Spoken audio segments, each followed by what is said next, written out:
Hola, ¿cómo están a todos mis amigos de Ecuador, Latinoamérica y del mundo? Bienvenidos, estamos en el restaurante Alimar, que está ubicado en Andalucía y Cordero. Esto es Imparable con Rostro Humano.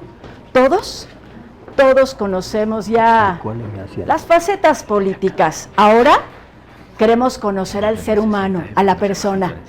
Es por eso que mi invitado esta noche es Mario Latorre, candidato a la Asamblea. Amigo, bienvenido. Venga, señor, por favor.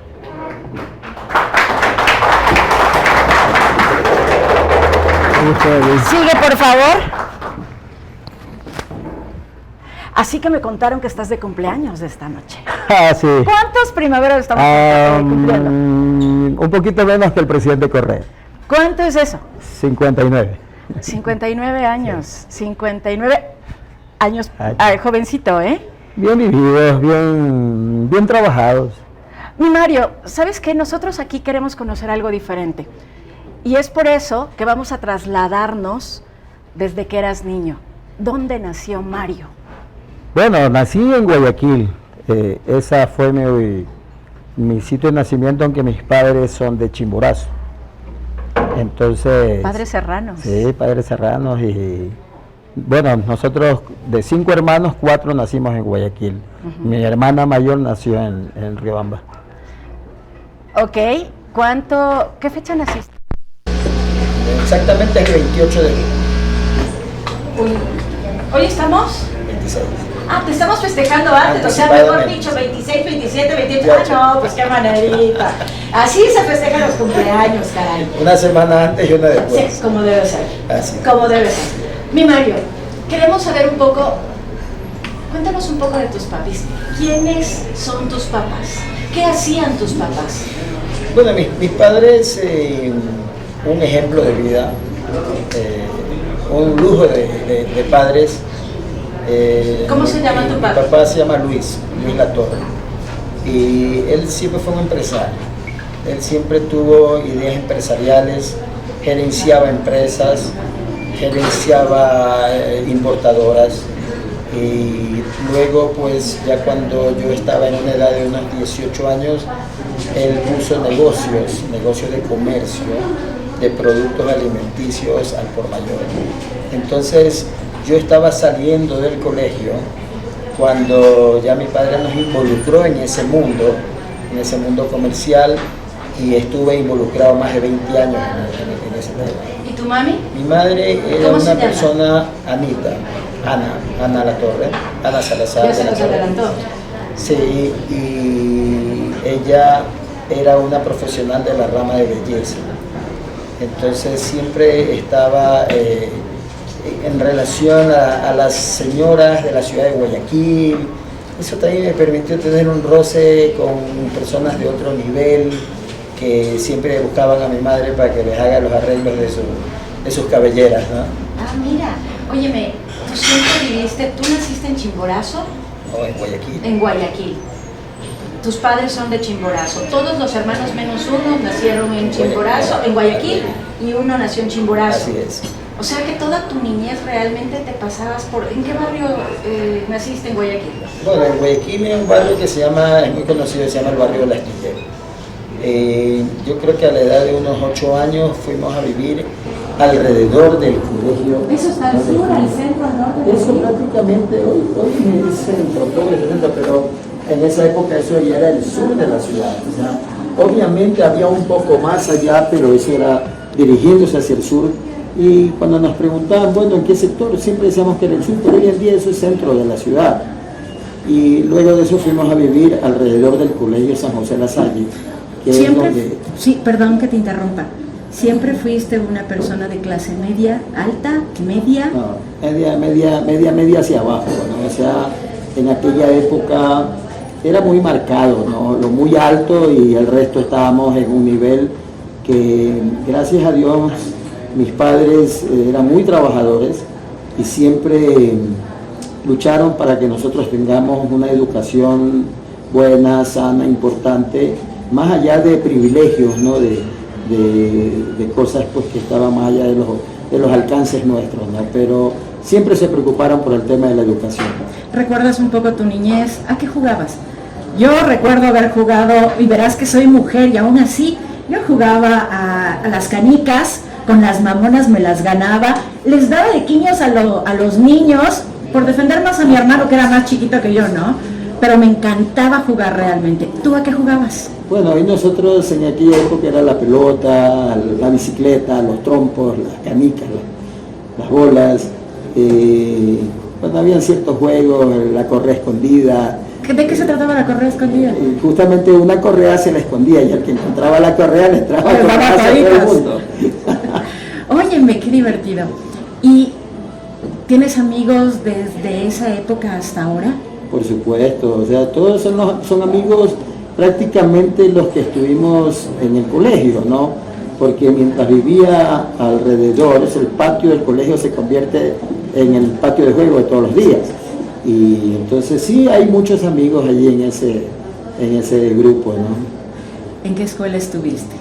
La escuela es de San José La Salle, de los hermanos cristianos, sí. Hermanos cristianos de La Salle.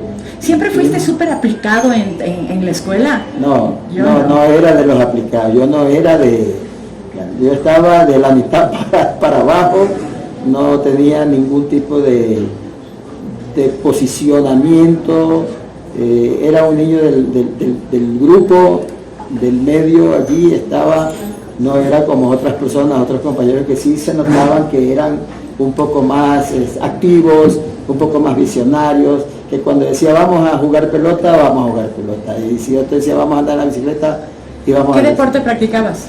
Bueno, entré a practicar deporte cuando ya estaba en la edad de colegio, ahí comencé a practicar básquet, ya es cuando en una etapa de la vida cuando uno empieza ya a tomar cuerpo y entonces se da cuenta de que uno y el otro se vuelven más fuertes y quieren en cierta forma interponerse, entonces uno también tiene que prepararse, hacer gimnasia, que me gustaba muchísimo, jugaba básquet, recuerdo que con la talla que yo tengo, yo podía brincar y tocaba el anillo del aro, y entonces habían chicos de mayor altura que no lo hacían, o sea, yo sí tenía... ¿Eras ágil? Era ágil, tenía esa facilidad, me encantaba la gimnasia y me desarrollé bastante por ese lado, ¿no? ¿Cómo fue la vida en el colegio? ¿Eras aplicado? ¿Eras de los relajosos? ¿Eras de...? Para nada. ¿Cómo eras? No, yo me acuerdo que en aquella época los sistemas han cambiado, ahora yo no entiendo mucho cómo están, pero nosotros nos quedábamos en el periodo de la costa, nosotros podíamos quedarnos lo que se hacía para abril, y cuando te quedabas para abril era como que se llama supletorio, ahora Claro. ahí se llamaba suspenso o aplazado, o sea, suspenso cuando te faltaba tal vez 1 punto, 2 puntos, y aplazado cuando te faltaba más. Y yo creo que desde la infancia yo me quedaba para abril y aplazado, o sea, yo estaba con posibilidades siempre de quedarme de año. Solo el 6º grado no me quedé, pero el resto de años para atrás las vacaciones tenía que pasarlas a estudiar. ¿Dónde pasabas las vacaciones? ¿Con los abuelos? Prácticamente, no, con mis padres mismos. Mis padres no nos aflojaban, siempre tenían mucho cuidado y siempre en casa me ponía tareas, o sea, yo me quedaba para aplazado y el colegio de hermanos cristianos era muy difícil, yo recuerdo que estudiábamos libros, éramos pequeños y estudiábamos libros, ya nos daban materia pero como aburridos y entonces era muy difícil, yo tenía que estudiar mucho para poder dar los exámenes en el mes de abril y poder pasar al otro nivel, ¿no? Pero sí fue muy difícil porque era algo como que no entendía cómo era estudiar. ¿Qué anécdota tienes? De la escuela. ¿Alguna vez te fugaste del cole? Bueno, no en la escuela no, en el colegio. En el sí. colegio. ¿Sabes que el primer año de colegio lo hice en el Liceo Naval? Mi padre nos cambió a una academia naval y eso me encantaba. Yo era feliz. Pero eran así, ¿no? Era así, era todo muy rígido y me encantaba eso. De hecho estuve solo 1 año y mi padre no sé por qué razón no regresó, pero ahí uno no podía decir nada. Claro. Y los padres te dicen, bueno, ahora regresas al colegio tal y bueno, tuvimos que regresar. Pero a mí me fascinaba la parte militar, me fascinaba arreglar mi uniforme porque tenías que ir impecable al colegio. Los lunes era de blanco, de martes a viernes era con ropa caqui, pero todo tenía que ser impecable. ¿Y Eso, cómo eras en la en la onda académica en ese momento? Académica, como que ya te pusiste un poquito. No, sí, pero no era de tan buen nivel, pero sí tenía chispa. Yo me acuerdo que en primer año yo me comencé a fugar del colegio. Claro. O sea, me fugaba y era tan difícil porque en la vía donde íbamos al colegio naval, era también un reparto naval. Y entonces por ahí circulaban muchos vehículos que iban al reparto naval y nosotros nos escapábamos del colegio y como que no teníamos temor de que nos pudieran ver. Y si nos veían, claro, nos cogían, nos habían sancionado con instrucción militar. Pero ya hechos al dolor. Pero era o sea, en Guayaquil, caminar por esos lados, era una pared que tenía 1 kilómetro creo de largo, y entonces en ese tramo caminar y que venían los carros militares y que no nos vieran, no sé cómo lo hacíamos, pero nos escapábamos del colegio. Qué increíble. ¿Tienes alguna experiencia en ese tiempo en el cual realmente tú recuerdes que te haya dolido profundamente? Porque aún era ya supongo que en la adolescencia ya es época de novias, ¿no? Y seguramente era súper noviero. No tanto. Ay, por favor. ¿Cuál fue tu primer novia? Bueno, Esas que realmente probaste. digamos que no fue una novia. Lo que pasa es que nosotros teníamos un grupo de amigos que comenzamos a interactuar con otro grupo de chicas de un colegio religioso también. Y entonces nos comenzamos a interactuar y se comenzaron a enamorar unos con otros. Y entonces yo tenía que enamorarme de una. Así decía la pata, ¿no? O sea, ya tienes que coger una. Y me tocó una chica que era bien delgadita, o sea, no es que me gustaba, sino que ya me tocaba estar con ella. Claro, compartir, porque todo el resto estaba empatado. Y entonces a mí también me tocaba, ¿no? Esas son anécdotas medias simpáticas, claro, ¿no? De casos que para nosotros, en aquella época recuerdas que eran colegios de hombres y colegios de mujeres. Claro. Entonces, ¿qué pasa? Que cuando había una fiesta, los hombres estaban a un lado y las mujeres estaban en el otro lado. Y todo el mundo, y los dos nerviosos. Nadie se atrevía, claro, y uno se empujaba, ya anda a bailar y nada, hasta que venía la mamá de alguno de ellos y le cogía la mano a una niña y le cogía la mano a un chico y ahí empezaba la fiesta. Ahí empezaba la fiesta, cuando nos obligaban prácticamente a salir. Pero yo sí tenía una facilidad porque donde yo vivía eran como 3 bloques, edificios de 3 bloques, y entonces había muchas chicas, entonces nosotros sí compartíamos, teníamos el roce con las niñas, y entonces para mí no era difícil interactuar con las niñas, pero otros compañeros que para ellos no les salía la voz cuando estaban frente a las chicas, ¿no? Entonces sí, bueno, sí tuvimos esa interacción. Y fue bonito, ¿no? Fueron épocas bonitas de la juventud. ¿Qué tal te llevabas con tu papá y tu mamá?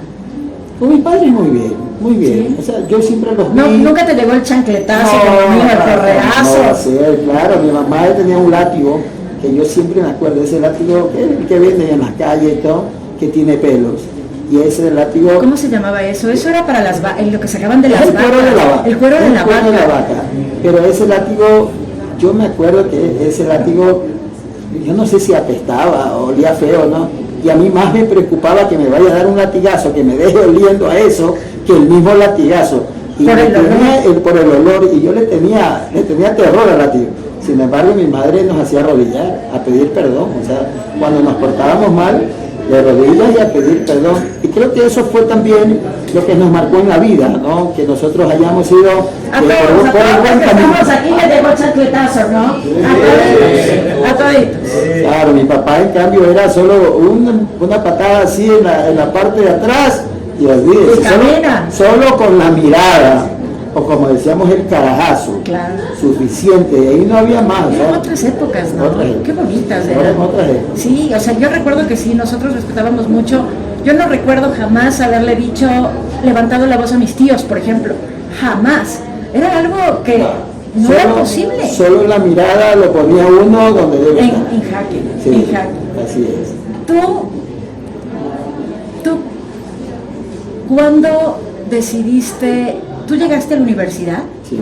¿Qué estudiaste? ¿En dónde estudiaste? Primero, mire, cuando yo salí del colegio, yo quería ser técnico aeronáutico. A mí me encantaban los helicópteros, me encantaban, los veía el sistema, y yo diseñaba muchas cosas. De pequeño desarmaba los juguetes y armaba otras cosas, y me gozaba de hacer eso, ¿no? Porque yo los ponía en movimiento y tenía aparatos que les ponía hélices y los quería levantar. Solía irme a la FAE y pedía permiso para ir a ver los helicópteros y los analizaba, los veía, anotaba, veía formas. Pero cuando me presenté, yo tuve un accidente a los 16 años. ¿Qué te pasó? Y bueno, por estar metido en los talleres, me encantaba la mecánica, tuve un accidente, no me di cuenta y metí el dedo en una banda y me hizo un corte. Entonces, cuando llegué a la clínica, el médico me dijo, mira, yo te lo puedo volver a coser, pero te puede dar gangrena. Y si eso sucede, yo no te puedo cortar aquí, yo tengo que cortarte la mano, claro, o el antebrazo o el pero brazo, a donde llegue la para gangrena, protegerte. Y yo me dice, yo te recomiendo que te cortes ese pedacito. Y tuve que decidirlo, ¿no? Yo tenía 16 años y tuve que tomar la decisión ¿qué en ese momento. sentiste ese día? No sé, era algo medio raro, extraño, porque yo estaba en un quirófano, con un frío pero terrible, y el médico vino y me dijo eso, y me dijo, ya regreso. Y cuando regrese ya me das el resultado. ¿Estabas solito o con tus papás? Estaba yo solo. Mis padres seguramente ya estaban Claro, afuera. afuera. Pero cuando eso me pasó, mi amigo donde tenía el taller, él me cogió y me llevó a la clínica. Y entonces ahí yo tuve que tomar la decisión de hacerlo. Y dije, córtelo, porque yo no quería que me vaya, o sea, no me veía con un brazo menos. Una gangrena te puede llevar a un corte más. Así es, o la vida. Entonces tuve que decidirlo, ¿no? Pero cuando me presenté a la FAE, aprobé todo, pero no se habían dado cuenta de mi mano. Entonces cuando ya al final de todo, cuando yo ya tenía que inscribirme, allí se dan cuenta y me dice, usted no puede. Usted tiene que ser 100% completo. Usted ya no Para entrar es completo, y Pues, si aunque salga sin ojos, pero para esa entrar es es otra cosa. completo. Y no, me dijo, no puedes, o sea, sencillamente no puedes. Ahora de allí fui a la Politécnica, estudié tecnología mecánica. ¿Cómo sentiste cuando no tenías dedo? ¿Algún momento te sentiste temeroso de la sociedad? Sí. ¿Tuviste ese sentimiento? Sí, o sea, sobre todo primero que es muy doloroso, no es algo tan sencillo, y eso me duró, no sé, tal vez unos 6, 8 Y tú meses. siempre usas esta mano, ¿no? Sí, soy derecho. Igual que yo, claro. Entonces, que resulta que yo tenía, el día que ya me sacaron todas las vendas, porque cuando me curaban, siempre me llamaban la atención para que yo no vea. Ujú. Pero ya el día que ya tuvieron que sacarme todo, ahí me provocó un shock. Y entonces, claro, habían personas ahí que ya trajeron para que me hagan conversación, me trajeron chicas, enfermeras y todo. Y claro, uno estaba en la salsa, ¿no? Pero sí, cuando me vi el dedo me dio un shock. Y después de eso yo siempre utilizaba tapado, tenía una venda, siempre tenía, hasta que un amigo en el colegio me dijo, ya estás bien, y me jaló la venda. Y entonces, claro, ese momento se siente algo medio extraño, pero igual tenía que volver a usarlo, porque cuando ya está sanado, pero queda muy sensible. Y solo con que te toques provocaba un dolor muy fuerte, entonces tenía que protegerlo, siempre tenía que andar. Estuve tal vez un año, ¿no? Un año con la venda, pero a la larga ya después ya lo descubrí. ¿Ese evento te marcó? Me marcó, pero positivamente. Chévere. ¿Sabes? Es que así porque funciona. yo pienso que lo que tú tienes que lucir. Así es. Ya, y entonces yo cuando hacía mi oración, yo le decía, Señor, aquí está tu mocho, le decía, porque ese fue el apodo que me pusieron mis compañeros de colegio, ¿no? Claro. Eso, yo estaba en tercer año de colegio cuando me pasó esto. Y cuando ya el resto de todo era el mocho y punto, ya a mí ya Y me te quedaste conocían con como ese eso. apodo. Entonces, claro, yo dije, bueno, si esto lo tengo es porque algo, así tiene que ser.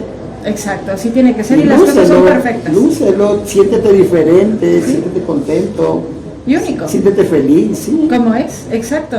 No hay más ni menos de lo que tienes que tener y estar en este momento. Claro. Todo es perfecto y correcto, eso te lo aseguro, y eso nos pasa a todos. Total. Y también me pongo a pensar que hubiera sido si hubiera decidido mal en ese momento, tal vez no tuviera el brazo. Pero, ¿sabes algo? Fuiste muy valiente para decidir en esa edad específicamente, y Total, tomar la solito, decisión. sin nadie, y tener que enfrentarte y decidir algo de tu cuerpo en el cual no estabas seguro bien qué iba a pasar, pero a pesar de eso decidiste lo que creías correcto en ese momento y fue maravilloso. Sí, ¿no? y lo luzco, ¿Sí? es mío, es mío. Y es lo que hay, y está bien, y se vale. Lo que tú dices es lo que hay. Es lo que hay, sí, así dicen ahora, ¿no? Así, es lo que hay, ¿no? Y sí, pues está bien y es correcto. Cuando fuiste a la universidad, ¿qué universidad asististe? Fui a la Universidad Católica, bueno, pero te decía, ¿no? Después fui a la Politécnica. La Politécnica estudié 2 semestres de tecnología mecánica, pero no había lo que yo quería, que eran motores, había Mario, otras ramas. Oye, es tu cumpleaños, Sí. me estás fichando. Salud. Salud. Me estabas fichando. Mientras Salud, yo voy a salud. aprovechar en este momento y voy a dar gracias porque este programa es posible gracias a Baruch, Artesanía Ecuatoriana Fina, al Restaurante Alimar que está aquí en Andalucía y Cordero, gracias a Servicios Ambientales Rainforest del Ecuador, sigue la huella, gracias a Agenfield Productora, a Blocky, fabricantes y distribuidores, Jalenacom, importadora y constructora, y Ópticas BBC, transformando miradas. Me seguías diciendo, amigo, Sí. estábamos en... Estaba en la universidad, en la Politécnica, estudié 2 semestres, pero no había lo que quería. Y ¿Qué querías? Yo quería tecnología mecánica, pero de motores. Y lo que había era refrigeración. Y eso no me llamaba la atención. Entonces me retiré después de terminar 2 semestres y prácticamente me quedé un poco en el aire y me fui a estudiar arquitectura.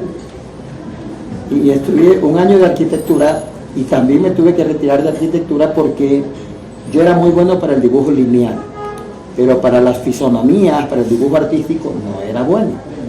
Entonces yo tenía muy buenas notas en todo lo que era matemáticas, temas lineales. Lo que te gustaba. Sí, pero no era bueno para dibujar jarrones o a una señorita que Claro. estaba ¿Qué es lo en normal? posición. Pues, claro. No En arquitectura eso es podía. normal. Entonces tuve que retirarme hasta que después tomó la decisión de ir a estudiar en la Facultad Técnica de la Universidad Católica, Ingeniería Zootecnia, ¿ya? Que es una carrera que ve por la producción, de cómo haces mejor producción de los animales. Obviamente también entras en la parte de la cura, de cómo lo puedes sanar a los animales que están enfermos, pero no es netamente veterinario. Es una carrera muy... ¿Cómo se llama la carrera? Ingeniería Zootecnia. Zootecnica, ok. Entonces hice estos estudios y me gustó mucho la producción. De hecho, me gustó mucho lo que era aves menores, lo que es pollos, gallinas, aves, y también camarones. Entonces, una época tuve también una avícola y me gustaba el tema, pero en la universidad decidí por el área de camarones y tuve una especialidad allí en acuacultura, en larvas de camarón y producción camaronera. O sea, Eso te me metiste llamaba mucho completamente a Sí. agropecuarios. Sí, exacto. Entonces hice mis trabajos, mis estudios, desarrollé tesis, me gané la mejor tesis, el desarrollo de la mejor tesis. Entonces ya iba enfocándome por esa Te línea, encaminaste. mientras que mis padres, yo estudiaba en la universidad y no me podía pagar, sino que trabajaba con mis padres, ya vendíamos productos de consumo masivo y sobre todo productos agrícolas, productos de consumo masivo. Ya había Entonces, más vendíamos posibilidades. arroz, vendíamos maíz, granos y todo eso, que estaban vinculados también por lo que estaba haciendo, ¿no? Lo Claro. que estaba estudiando. Entonces me fui desarrollando en esa línea. ¿Cuándo conociste? ¿Cuántas veces te has casado, Mario? Una sola vez. Ay, ok, muy bien. Una sola vez. ¿Cuándo conociste a tu esposo o ex esposa? Ex. Ah, perfecto. Ay, chocale. Está bien, estamos iguales. Así pasa en la vida, señores. Es lo normal. Pasa a ser parte del club. Pasa a ser parte del club. Óyeme, cuéntame algo. ¿Cuándo conociste a tu esposa? ¿En dónde lo conociste? ¿Con amigos? ¿Cómo fue? Cuéntanos. Bueno, yo la conocí porque ella trabajaba en un banco y entonces yo tenía que ir allá por el tema del negocio de mi papá. Tenía que ir allá y ahí fue que la conocí y bueno, por ahí pasó todo lo que tenía que pasar. ¿Cuántos hijos tienes? Tengo 2 hijos, ¿Hijo, hija? varones. 2 varones. Yo tengo un poco entendido que has tenido en tu lucha política algunos, ¿cómo se puede decir? ¿Has llegado a tener algunos encuentros por estar luchando y relajoso en tu lucha de levantar banderas de sociales, empezando por los agrónomos, por los agricultores, que terminaste preso? Bueno, no específicamente por ellos. ¿Qué es lo que sucedió? Me ibas preguntando temas como jugar y eras parte del grupo. Yo nunca tuve un posicionamiento de líder, ni de ser el guía de alguien, de grupos, nada.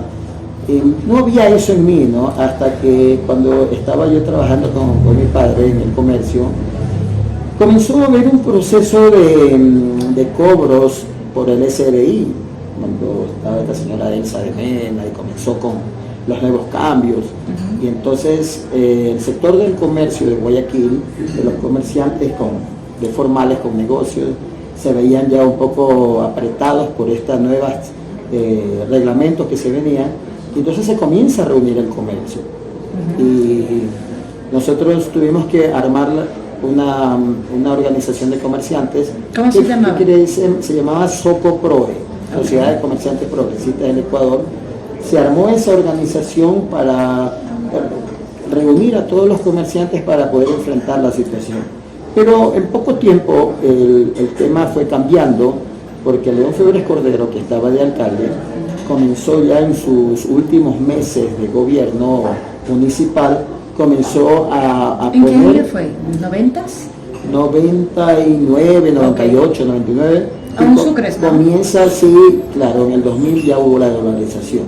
Entonces comienza a haber estos problemas con el comercio y tuvieron la sabia decisión de matar un sector comercial que se llamaba la PPG o Pedro Pablo Gómez, donde eran 16 manzanas donde se desarrollaba comercio. Como ahora la Bahía. Mucho más grande que la Bahía. Okay. Eran 16 manzanas, un sector donde había mucho comercio y allí teníamos mi padre los negocios. Entonces cuando nosotros comenzamos a reunirnos y cambió ya, no era el tema del SRI, sino el tema de la defensa, comienzan a meter este tema de la policía metropolitana, que en Guayaquil se le conoce como los robaburros, y comenzaron a agredir. A nivel nacional, diría yo. Sí, comienzan a agredir a la gente, comienzan a agredir a los comerciantes. Me refiero a los compañeros indígenas que venden los productos en los mercados, la gente que viene de la costa también con productos agrícolas, a ser extorsionados, a golpear a la gente, a meter los precios y todo. Entonces nosotros como organización tuvimos que ponernos al frente y en un momento dado me vi, yo no era ni el líder, yo era un secretario secretario del presidente, no era secretario de la organización, era secretario del presidente, que era un tío mío, que era muy querido y yo le ayudaba y le servía, y de repente yo tuve que ponerme al frente. Terminé siendo el secretario de esa organización, terminé siendo secretario de otra organización específicamente. ¿Sabes algo? Ahorita hablando de metropolitanos, yo empecé mi activismo así, gracias a los metropolitanos de Quito, que un día recuerdo que fui para el centro, fui a buscar un maquillaje que decían que importaban en algún lado del centro histórico. A mí me sorprendió que el centro esté vacío, tanto es así que era un día martes o un día lunes. Y yo recuerdo que estaba caminando y me había comprado una tablet y iba caminando cuando empiezo a ver textual, vacío todo. Y yo recordé que cuando era niña, cuando tú ibas al centro, había un grupo que era de la Mamalucha y venían a saquear a todos los locales y cerraban las Blanford y la gente lograba meterse y si no pues te iban golpeando y saqueando, ¿no? Y yo dije, Dios mío, creo que estamos viviendo eso de nuevo. Pensé porque todo era vacío. Cuando llegué como a la misma calle de San Francisco, de la iglesia, y no había textual nadie, solo un señor de Bonais y un señor afroecuatoriano que tenía una mesita de madera que estaban aterrados queriendo salir corriendo. Cuando veo todo un bus de unos 30 municipales, 3 motos de municipales y uno de policía. Y en ese instante veo cómo se bajan toditos, porque eso sí, son cargamontón, a quererle coger las cosas al señor de Bonais y al señor la mesa, y yo lo único que hice fue sacar mi tablet porque durante tantos años se había visto esa injusticia y creo que así como a todos los ecuatorianos nos servía la sangre porque eran los más pobres y les quitaban lo poco que tenían, ¿no? Entonces en ese instante yo recuerdo que agarré y puse a grabar. Y al momento en que puse a grabar, se dieron cuenta los metropolitanos y me mandaron al policía, y el policía viene donde mí y me dice que me baje la grabadora. Y le digo, ¿cómo así? Usted es funcionario público, yo puedo grabar lo que guste. Si ustedes no están haciendo nada malo, pues no se asuste. Si están haciendo, pues como les explico que yo veré qué hago. Fueron segundos que se metieron de nuevo y salieron. No teníamos aún los celulares como ahora, ¿no? Sino sacaron las camaritas con las filmadoras y todos me pusieron la cámara en la cara, pero se fueron. De la nada yo tuve como 80 comerciantes. ¿Quién es usted? ¿Cómo lo hice? Y yo, ¿qué? No supe en ese instante qué había hecho. Y en ese instante les digo, ¿qué es lo que pasa? Y dice que habían empezado el lunes a saquearles a los comerciantes. Entonces en ese instante agarro y digo, vamos a hacer algo distinto. O sea, ahí me di cuenta que se asustaron porque les filmé. Entonces les dije a todos, nadie vuelve a golpearse ni a pegarse contra los municipales. Van a grabarles, van a dejar que les destrocen sus cosas y me dan los videos. Y en ese instante la gente dice, perfecto, ¿nos va a ayudar? Sí.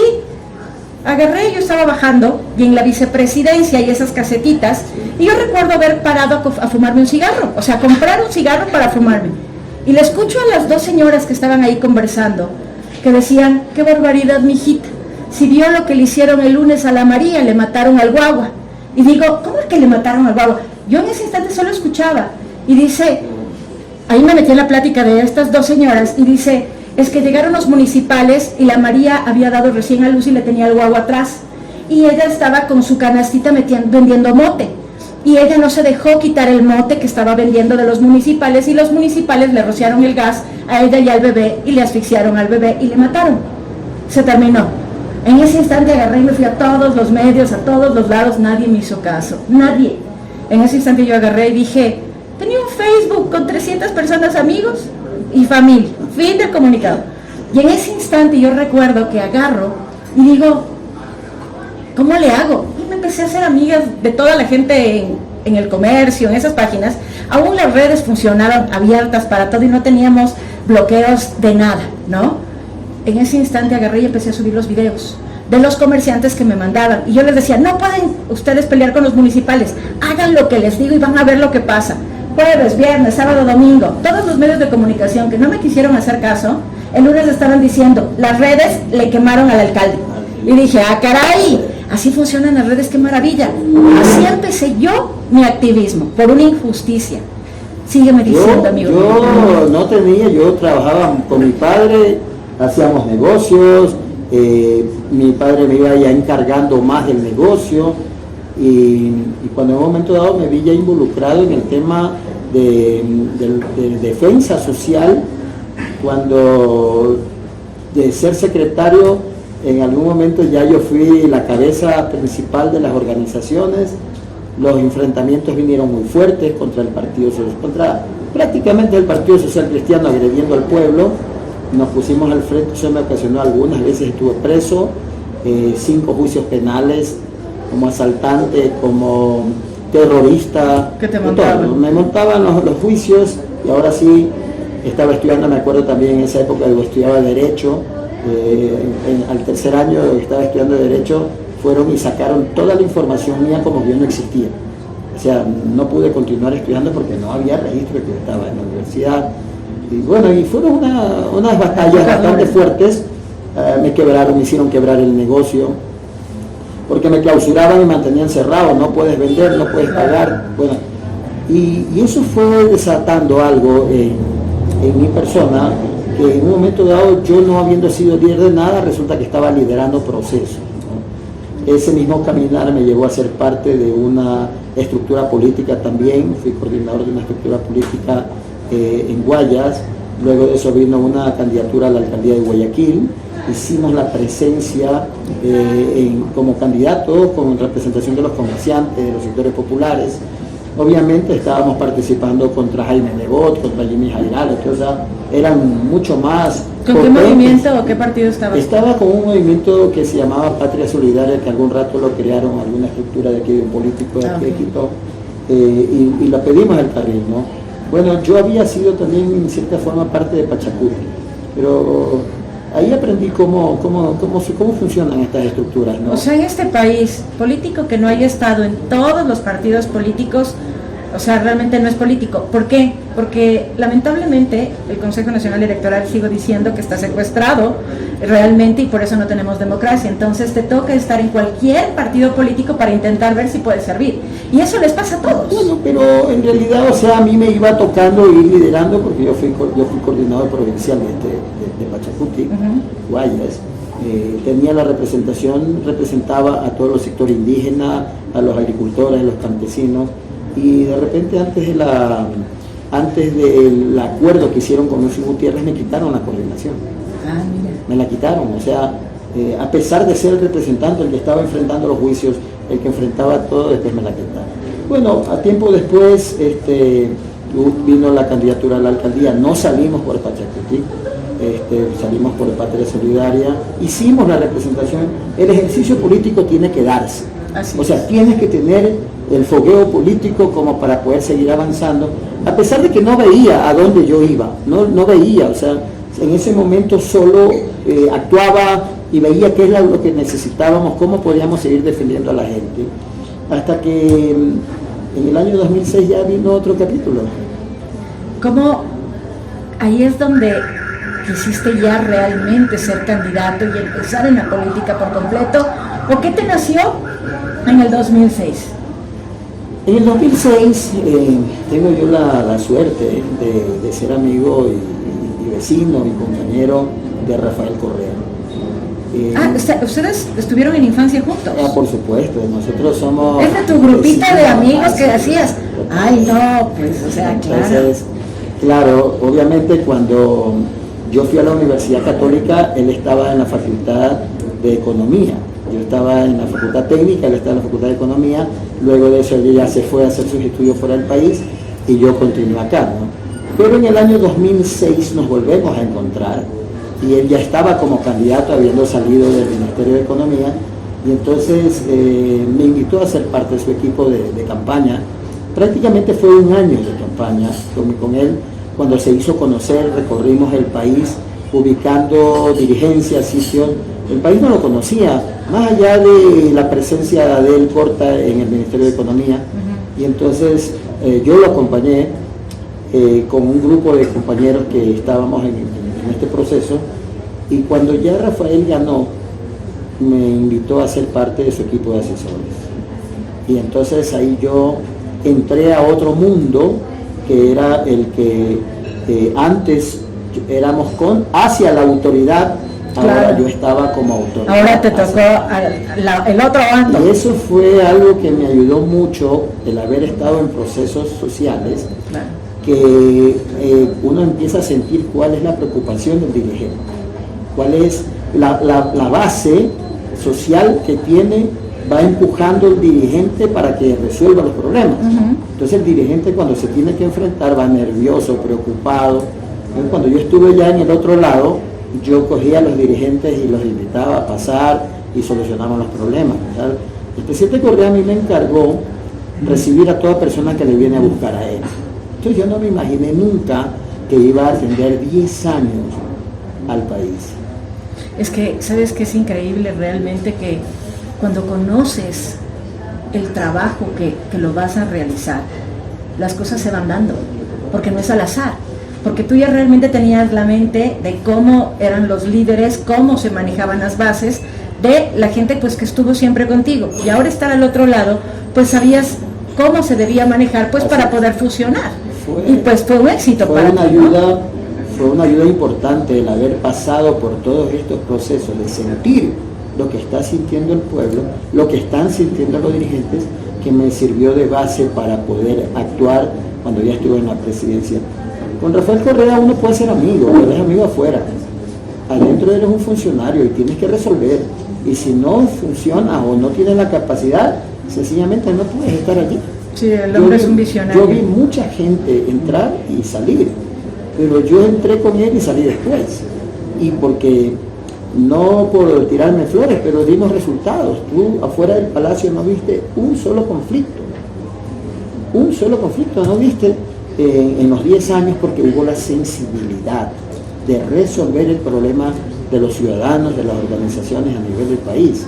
Es cuando hay sensibilidad, hay preocupación, entonces las cosas se dan. ¿Cuál fue tu sentir el momento en que textualmente se dio la vuelta todo que fue en el tiempo de Moreno? ¿Cuál fue tu sentir? ¿Qué sentiste tú? O sea, era algo difícil de creer. No entendíamos cómo después de haber ayudado a que este señor llegue, ahora nosotros teníamos que irnos. Y nos comenzaron la misma gente que era de él, que trabajaba en la campaña, a quienes nosotros auspiciábamos y ayudábamos, resulta que ellos después pidieron que nosotros nos vayamos, comenzaron a hacernos, a apretarnos internamente, a tratar de encontrar cosas que nunca existieron, ¿no? Yo recuerdo que la primera revuelta afuera de Carondelet estaba un grupo correísta que aún no entendía bien qué sucedía, ¿no? Intentando pues explicación a Moreno, porque pues esa era lo que pedían, ¿no? Y era un grupo grande, eran alrededor de unos 500, 600, y en ese entonces el Ministerio de la Política existía, ¿verdad? Claro. Que era el que se encargaba de arremeter a la gente, ¿cierto? Y ahí estaba Paola Pavón, y ella sin miedo se fue en contra de los mismos correístas, les hicieron comer gas, les dieron con todo, les metieron presos, y fue súper duro esa vivencia, porque yo estuve ahí, yo no estuve en el grupo yo estaba un poco lejos porque yo era la que filmaba, y cuando lo vi me dolió el corazón, porque yo decía, qué terrible. Es que mira, yo salgo 2 meses después de que entramos, y también ya comencé a sentir la presión de mis compañeros, decían, oye, ¿con quién estás? Claro. Y entonces, en buena hora a mí me comenzaron a presionar tanto internamente, que yo les dije, señores, me voy, no necesito estar aquí. Claro. Y mejor me voy, pero obviamente lo que tú comentas sucedió, también no por justificar, pero era un tiempo medio y no sabías qué pasaba. Es que de eso se aprovecharon, ¿no? De eso se aprovecharon, justo el divide y vencerás, y no sabías de dónde estaban pisando, ni quién era quién. O sea, todo el mundo, pues, empezaron hasta con paranoia, ¿no? De capaz que son infiltrados, capaz que no. Se vivió algo el ambiente diferente, era complicado, el ambiente era sí. diferente. Y la situación en sí, no sabías ni bien qué hacer ni cómo actuar. Ahora, acto seguido comenzó el desprestigio, ¿no? Que todo era corrupción, que todo estaba mal hecho, que habían robos, que eran corruptos y todo el mundo, ya Rafael ya no estaba aquí en el país, y cada ¿Tú nosotros estuviste también. cuando vino Rafael al aeropuerto de Guayaquil y fueron miles a recibirle? Claro que sí, claro, eso era ¿Cuál para... fue tu sentir ese día? Ah, no, maravilloso de verle a Rafael nuevamente, pero mira, el haber estado cerca de él te hace muy cercano, muy amigable, ya. Y que venga Rafael nuevamente, maravilloso, la gente, eran miles de personas afuera del aeropuerto. Y Siento que en verdad para el correísmo Rafael Correa es como un papá, ¿no? sí, O sea, a lo menos es un paraguas gigante que pues apadrina a mucha gente pues de ustedes. sí, y sobre todo muchos sentimos el correísmo, ¿no? A pesar de que Rafael decía, no digan que son correístas, no, sentimos el correísmo, sentimos al Rafael Correa amigo, solidario, sensible, tierno para con unos, duro para con otros, como funcionarios, ¿no? Yo tengo muchas anécdotas de lo que me tocó vivir con él. Cuéntame una. Él, mira, yo te digo, él es mi amigo y lo quiero muchísimo, es un hermano, ¿no? Criados desde los 9, 10 años, lo aprecio mucho, lo quiero mucho, y él nunca le escuché decir una mala palabra. ¿No? ¿No? Y yo estaba ahí todos los días. Claro. Él trabajaba en el piso de arriba y yo trabajaba en el piso de abajo. Y nunca le escuché decir una mala palabra. ¿Qué anécdota tienes con él? Una Bueno. anécdota pues que en verdad sí. Algunas, ¿no? Una ocasión me mandó a llamar porque había mucha gente afuera del palacio. Y entonces yo le dije, presidente, yo siempre decía presidente. Y solo cuando estábamos, los dos solos le decía Rafa, porque Ajá. así era. Sí, nos de conocíamos. niños, claro. Pero delante de todo el mundo de presidente, ¿no? Entonces él me dice, Mario, hay mucha gente afuera, no has hecho nada. Le dije, presidente, me llegaron 4 marchas 2 ya se fueron, una estoy atendiendo y me falta una. Y me dijo, no, esa gente está gritando, no las has atendido rápido. Le dije, presidente, yo tengo que inteligenciarme de los problemas para poder resolverlos. No, me dijo, llama al ministro, solucioname el problema inmediatamente. Entonces le digo, bueno, así lo voy a hacer. Y me dijo, no me has ayudado en nada. Y entonces, creo que eran ya 6 años de gobierno, 7 años. Y eso me dejó así como parado, como un muñeco porfiado que no sabía si se movía. Dice, no me has ayudado en nada, no me has ayudado en nada, no me has ayudado en nada. O sea, yo qué he hecho durante todo este tiempo, ¿no? Bueno, esa fue una de las anécdotas. Cuando me di cuenta alrededor, yo veía dónde estaba la seguridad y no había nadie. O sea, cuando lo veían así ya molesto, desaparecía. Y entonces él cogió, se dio la vuelta y se fue. Y ahí yo bajé del palacio y todo mi equipo estaba abajo. Me dice, ¿cómo le fue? ¿Cómo le fue? Yo le decía, bien, bien, todo bien. Pero yo, la cabeza no tenía. Bueno, eso me dijo, ¿no? Ahora, otra ocasión, Rafael, a todo el mundo que venía a pedirle algo, le decía, hable con Mario. Habla con Mario, y yo tenía que resolver los temas. O sea, yo tenía que solucionar. Entonces la gente después le buscaba y le decía, gracias presidente, ya me ayudó Mario. Gracias presidente, ya me ayudó Mario. Ya todo estaba resuelto, buscábamos la manera, las formas de solucionar los problemas de la gente. Y entonces en una ocasión nos íbamos de viaje a Machala, y yo estaba esperándolo en el aeropuerto antiguo, aquí en el centro de Quito. Y entonces el presidente ya llega, le hacen los honores y entra solo, con un maletín. Le digo, presidente, buenos días, y él me queda mirando y me dice, oye Mario, tú me estás serruchando el piso. Y yo le vi así, y cuando él se ponía así en eso, como que se iba haciendo gigante, así. Y yo le digo, ¿y por qué dices eso, presidente? Me dice, porque ahora todo el mundo quiere que tú seas el presidente, me dice. Entonces me di cuenta que era una broma, porque me lo dijo con una seriedad que me preocupó. O sea, yo dije, bueno, ¿yo qué hice para que me diga eso? Entonces cogió y me dio un manazo, siempre a los que tenía así cerca le daban los manotones fuertes y se fue, ¿no? Pero se me quedan pensando, porque te lo dice el hombre, uno de los hombres más importantes de este país. No te lo dice cualquier persona, ¿no? Y me lo dijo, claro, me quedé preocupado en ese momento, pero me di cuenta que era una broma. Pero cuando analizas bien la profundidad de esto, pienso que Rafael ya comenzó a sentir un poquito de celo, porque todos, ya me ayuda Mario por aquí, Mario por acá. Entonces... O sea, hiciste algo diferente después de lo que te dijo y te llegó en la cabeza y dijiste, bueno, y ahora sí, en verdad, si no ayudo en nada, ¿cómo ayudo? Y empezaste a moverte. Sí, más de lo que ya lo hacías. Cosas muy cercanas que yo las siento. Me recuerdo que el querido amigo Jorge Troya, ¿no? Era jefe de despacho, me llama y me dice, mira Mario, tengo los equipos ocupados en todos lados, necesito que vayas a cubrir un evento de una inauguración de algún retén militar, un fuerte militar, pero en la selva. ¿Ya? Entonces le dije, bueno, como siempre me sabían mandar a diferentes actividades también. Fui allá, y cuando estábamos allá hacía un calor impresionante, era un lodo terrible. Y bueno, estábamos ahí, ya teníamos todo listo, llega el presidente, llegó en helicóptero, bajó, iba caminando y me ve, y digo, presidente, buenas tardes, me dice, Mario, ven acá, me dice, si yo estoy aquí y tú estás aquí, ¿quién está cuidando la casa? Me dice. Entonces, le dije, está mi equipo, presidente, ¿no? Pero Jorge me mandó a cubrir, me dijo, no me dejes la casa botada, me dijo así, ¿no? Entonces, claro, los temas de profundidad allí, el presidente tenía una confianza en que estaba yo allí resolviendo los problemas, atendiendo a la gente, cubriendo eso, y eso me dediqué 10 años a servir. ¿Cómo te sientes ahora? ¿Cómo te sientes ahora siendo candidato, con un tipo de política diferente? ¿Cómo les ha recibido la gente? ¿Cómo te sientes tú en base a lo que sucede y vivimos en el país, ¿no? Hay temor, sientes amenaza, te han amenazado. ¿Cómo te sientes?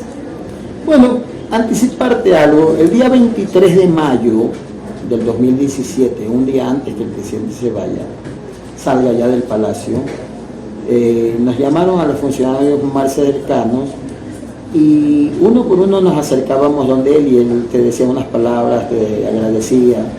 Y él me dijo, Mario, te agradezco tú calladito hiciste el trabajo.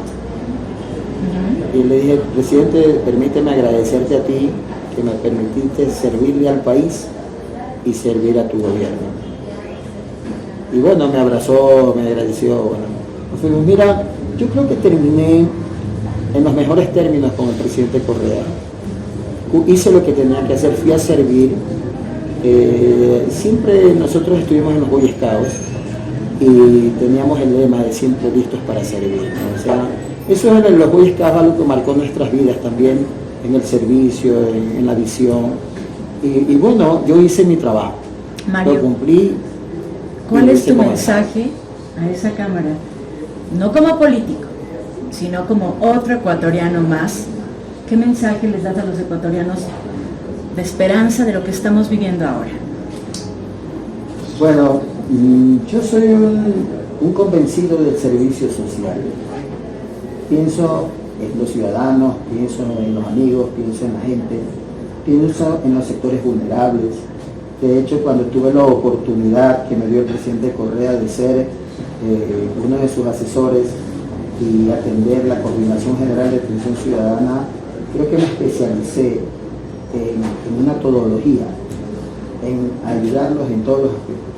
Muchas veces habían cosas que no se pueden resolver, pero que en el simple hecho de atenderlos, de recibirlos y de buscar alguna forma, alguna manera, logramos solucionar los problemas. Hoy, cuando los problemas en nuestro país son de tamaño ya sobredimensionado, cuando el descontrol y el desgobierno de estos dos presidentes que no hicieron absolutamente nada, sino que nos llevaron al caos, y estamos en condiciones muy difíciles, muy complicadas, creo que hay un momento de esperanza que se va a culminar este 20 de agosto. Creo que todos tenemos la responsabilidad de votar bien, de decidir bien, pero sobre todo, aunque se nos quisieron llevar la esperanza, robar la esperanza, creo que la esperanza no se la pudieron llevar en su totalidad. Hay futuro, van a haber nuevos días, va a haber un mejor Ecuador, pero terminemos lo que está sucediendo. La responsabilidad es de todos, pero tengamos fe, tengamos esperanza. Sepamos que el país va a cambiar. Hay nuevas personas que están en nuestra línea política, que es Luisa González y Andrés Arauz, dos compañeros muy bien preparados y con muy buena voluntad para sacar el país adelante. Solo es fe, esperanza y una buena decisión el 20 de agosto.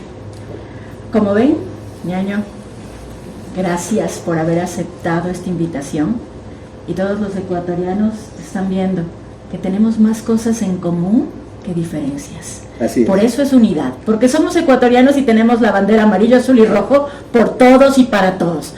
En este momento te voy a dar algo, ñañito. Mira, tenemos varios auspiciantes, entre esos estoy con Baruch, que te obsequia artesanía fina ecuatoriana, así como tenemos Ópticas BBC, que te regala, pues a ti, gracias por haber venido acá, que es Transformando Miradas. Tenemos a Servicios Ambientales, que es Rainforest del Ecuador, el cual son los que están protegiendo nuestros bosques y están protegiendo al oso de anteojos. Es para ti, amigo mío. Estamos aquí en esta casa, que es tu casa y la casa de todos, Alimar, que está aquí en la Andalucía y Cordero. Esta producción no podría ser si realmente no tendríamos gente tras cámaras, gracias a Film Producciones, a Agenfil Productora, y está Oscar, está Pamela, está David, gracias a ustedes, a Blocky, fabricantes y distribuidores, a Jalena Com, importadora y constructora. Gracias a todos ustedes, los ecuatorianos, por vernos y porque realmente le estamos dando una vuelta diferente a la política, y es primero ver al ser humano, a la persona, porque así vamos a ver que realmente somos muy similares. Gracias. Y esto, espérame un segundito. Párate, por favor, mi querido amigo. Sé que ¿cuántos años cumplimos? 59. ¡Ay, feliz cumpleaños! Por favor, amigo mío.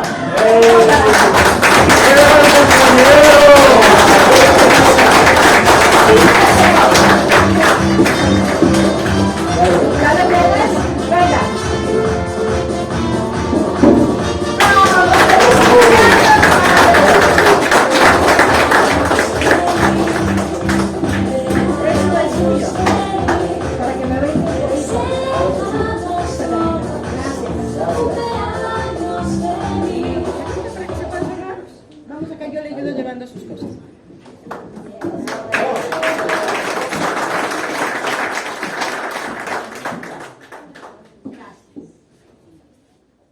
Gracias a todos ustedes por